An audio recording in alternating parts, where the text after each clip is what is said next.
Magandang araw po ulit sa inyo mga lods, mga berks. Ito po ang inyong likod, si Kuya Rai. Kung napansin niyo pala mga berks, ngayon na lang ako nakapag-upload. Pasensya na kayo dahil medyo naging busy tayo nitong mga nakarang linggo. At dito nga sa video na to, ginagawa ko na yung baseboard. Bago ko nga pala applyan yun ng pintura, naglagay muna ako ng masking tape para siguradong pantay ang gawa natin at hindi tayo maglalagpas-lagpas at magawa din natin na mabilis. Ang kulay nga pala ng baseboard natin dito, tulad pa rin ng dati, choco brown pa rin. Napag-desisyonan nga rin namin mag-asawa na ipagawa na rin namin yung bintana namin.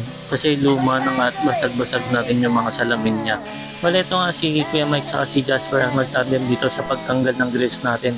Ito nga sinasemento na ni Kuya Mike yung maliit na bintana dahil natanggal na nila ito kanina.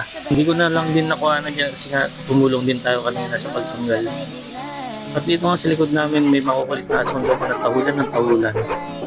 Kaya doon niretso na rin kaya may sementohin yung bintana kasi nga sinabi ko sa kanya na ngayon na rin i-deliver yung sliding window.